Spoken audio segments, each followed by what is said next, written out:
Back here at Abe Lemons Arena, 94-88 to come from behind. Overtime win for OCU over SAGU today here with Coach Mark Berokoff. And, Coach, you got anything left? No, I'm exhausted. That was big time today. 18-point second half deficit just 3 minutes into the second half. Come back and take the lead in regulation, but have to play overtime and stick with it. Get the win today. What was working for the guys today? You know, we've talked about this before. We made shots. We did something kind of unusual. We didn't sub much in the second half. Yeah. We made one sub, and that had nothing to do with, or two, because we put Clayton in there for Jack, but it had nothing to do with anything other than that team just had a good vibe going. And it wasn't a bad vibe from the other guys. It's just something was clicking with those guys, and we made shots. And I've said all along throughout the entire season, if we make shots, we're one of the better teams in the league. But our record is what it is right now.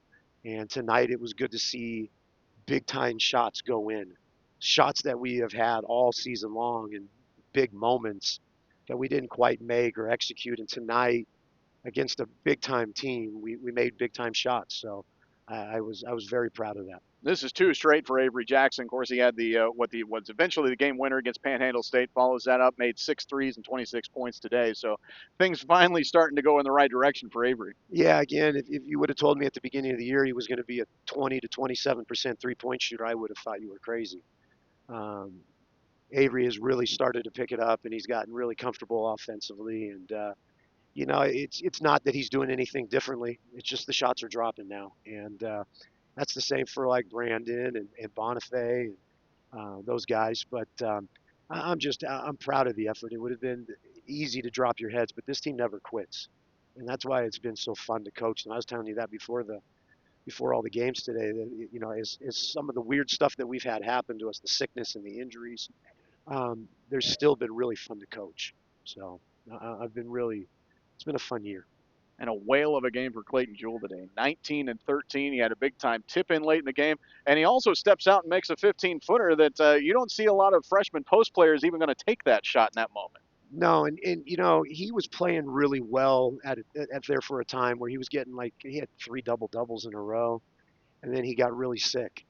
And I think tonight was the first time it looked like he had his legs back, or he looked healthy. He's looked, you know, really, he hasn't looked the same since he's been sick. And tonight was the first time he looked like the Clayton that had been playing leading up into that. Out rebounded SAGU 47-37. I know that was one of your big keys going into this game, but what did you think the battle in the paint was like today?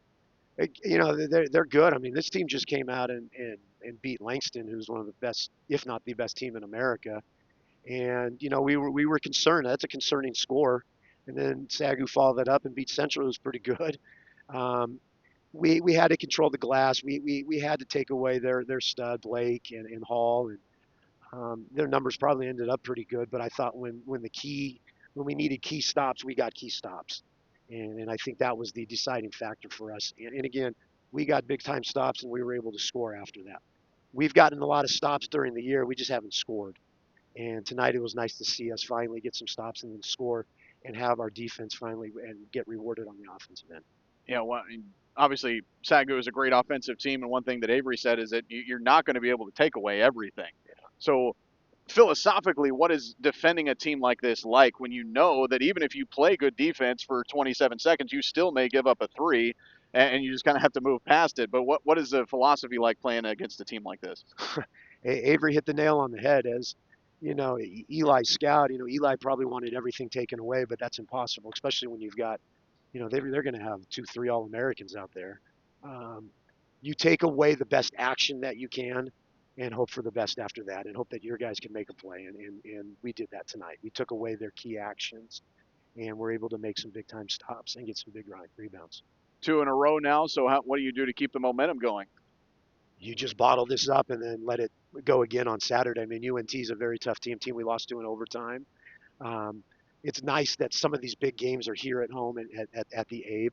Great crowd tonight. I mean, it was nice to win for Garrett. I don't know if Garrett has ever missed a game with me in my coaching career, other than if he's been somewhere else. But I hope Garrett feels better, and you know, the guys really missed him, and we miss Garrett tonight. All right, well, a big time one for you guys today. 94-88, the final score. The come